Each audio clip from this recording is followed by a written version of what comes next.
किसान वीरां ਲਈ ਇਸ ਇੱਕ ਵੱਡੀ ਖਬਰ ਹੈ। ਅੱਜ ਇੱਕ ਚੰਗੀ ਖਬਰ ਹੈ।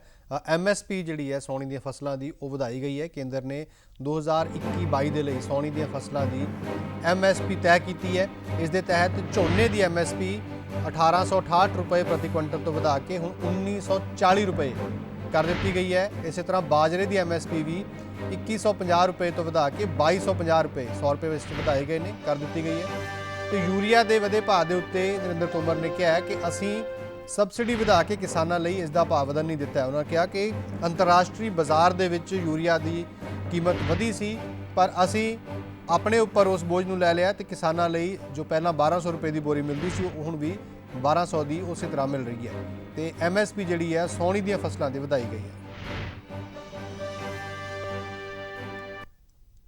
आज मंत्रिपरिषद की बैठक में प्रधानमंत्री जी की अध्यक्षता में खरीफ की फसलों का न्यूनतम समर्थन मूल्य घोषित करने का निर्णय हुआ है। मैं आपके सामने इसे रखने जा रहा हूं। धान जो सामान्य स्तर का है उसका भाव अभी 1868 रुपया था और अब 21-22 में ये 1940 रुपया हो गया। इसमें 72 रुपये प्रति कुंटल की बढ़ोतरी है, जो 50% से अधिक है। एकाएक अंतर्राष्ट्रीय कीमतें बढ़ गईं और इस एक बैग की कीमत 2400 रुपया हो गई। अगर भारत सरकार की सब्सिडी 500 रुपया ही रहती तो निश्चित रूप से ये बैग किसान को 1900 रुपये में लेना पड़ता। लेकिन प्रधानमंत्री जी निश्चित रूप से किसान हितों का हमेशा ध्यान रखते हैं। तत्काल उन्होंने बैठक बुलाई, निर्णय किया और एक बैग पर 1200 रुपये की सब्सिडी देना तय किया।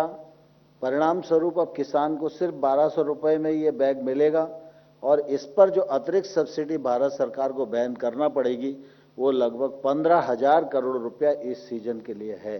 बाजरा जो 2021 में 2150 रुपया था और बाजरा अब 2250 रुपया होगा। 100 रुपये की प्रति कुंटल की वृद्धि है। अगर प्रतिशत में देखेंगे तो ये 85% की बढ़ोतरी है। ਤੇ ਸਭ ਤੋਂ ਵੱਡਾ ਮਸਲਾ ਖੇਤੀ ਕਾਨੂੰਨਾਂ ਦਾ। ਇਸ ਨੂੰ ਲੈ ਕੇ ਸਰਕਾਰ ਉਸੇ ਤਰ੍ਹਾਂ ਅੜੀ ਹੋਈ ਹੈ। ਖੇਤੀ ਕਾਨੂੰਨਾਂ ਦੇ ਉੱਪਰ ਵੀ ਖੇਤੀਬਾੜੀ ਮੰਤਰੀ ਨਰਿੰਦਰ ਤੋਮਰ ਨੇ ਫਿਰ ਤੋਂ ਉਹੀ ਬਿਆਨ ਦਿੱਤਾ। ਉਹਨਾਂ ਕਿਹਾ ਕਿ 11 ਦੌਰ ਦੇ ਵਿੱਚ ਅਸੀਂ ਲਗਾਤਾਰ ਕਿਸਾਨਾਂ ਨਾਲ ਗੱਲਬਾਤ ਕੀਤੀ ਹੈ ਤੇ ਕਿਸਾਨਾਂ ਤੋਂ ਅਸੀਂ ਹਰ ਵਾਰ ਕਾਨੂੰਨਾਂ ਦੇ ਉੱਤੇ ਉਹਨਾਂ ਦੇ ਇਤਰਾਜ਼ ਪੁੱਛੇ ਤੇ ਅਸੀਂ ਜਿਹੜਾ ਸਭ ਤੋਂ ਵੱਡਾ ਪ੍ਰਸਤਾਵ ਦਿੱਤਾ ਜੋ ਉਹਨਾਂ ਨੇ ਕਿਹਾ, ਜੋ ਉਹੀ ਪੁਰਾਣੀ ਗੱਲ ਹੈ ਕਿ 1.5 ਸਾਲ ਤੱਕ ਖੇਤੀ ਕਾਨੂੰਨਾਂ ਤੇ ਰੋਕ ਲਾਉਣ ਦਾ ਅਸੀਂ ਸੁਝਾਅ ਦਿੱਤਾ ਸੀ, ਪਰ ਕਿਸਾਨਾਂ ਵੱਲੋਂ ਕੋਈ ਵੀ ਸੁਝਾਅ ਨਾ ਮੰਨਿਆ ਜਾਣਾ ਮੰਦਭਾਗਾ ਹੈ। ਇਸ ਤੋਂ ਪਹਿਲਾਂ ਤੋਮਰ ਨੇ ਅੱਜ ਹੀ ਕਿਸਾਨਾਂ ਨੂੰ ਕਾਨੂੰਨ ਰੱਦ ਕਰਨ ਤੋਂ ਬਿਨਾਂ ਕਿਸੇ ਵੀ ਹੋਰ ਮੁੱਦੇ ਤੇ ਗੱਲਬਾਤ ਕਰਨ ਲਈ ਸੱਦਾ ਦਿੱਤਾ ਸੀ ਤੇ ਉਹ ਦੂਜੇ ਪਾਸੇ ਕਿਸਾਨਾਂ ਨੇ ਇੱਕ ਵਾਰ ਫਿਰ ਤੋਂ ਕਹਿ ਦਿੱਤਾ ਹੈ ਕਿ ਜਦ ਤੱਕ ਕਾਨੂੰਨ ਰੱਦ नहीं ਹੁੰਦੇ आंदोलन जारी रहेगा। सरकार किसानों के प्रति प्रतिबद्ध है, उनका आदर और सम्मान करती है। इसलिए सम्मान पूर्वक किसानों के साथ 11 बार भारत सरकार ने वार्ता का आयोजन किया। उनसे पूछा कि कानून में आपत्ति क्या है, कानून का कौन सा प्रावधान आपको किसानों के विपरीत लगता है। लेकिन इसका कोई जवाब न तो हाउस में किसी राजनीतिक दल के नेता ने दिया, न किसी किसान यूनियन के नेता ने दिया। इसलिए वार्ता आगे नहीं बढ़ सकी। जब किसान चर्चा करना चाहेंगे, भारत सरकार तैयार चर्चा के लिए रहेगी।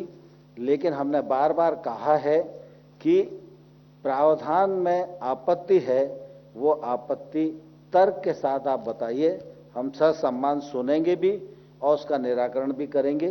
देखिए, 11 बार की बात सरकार ने खाली खाली नहीं की है। जब वो वार्ता के लिए आए तो हर बार हमने एक ठोस प्रस्ताव उनको दिया। उनकी चर्चा के दौरान जो विसंगतियां ध्यान में आती थीं, यद्यपि वो विसंगतियां नहीं थीं, फिर भी किसानों के सम्मान में हमने उन विसंगतियों पर चर्चा करने और उसको निराकरण करने का प्रस्ताव उनको दिया था। और जब वार्ता स्थगित हुई उस दिन भी इस कानून को 1.5 साल तक स्थगित रखकर कमेटी बनाकर कानून पर विस्तार से किसान, विद्वान, अधिकारी सब मिलकर चर्चा करें और इस कानून में अगर आपको कोई खामी लगती है तो निश्चित रूप से हम उसका निराकरण करेंगे।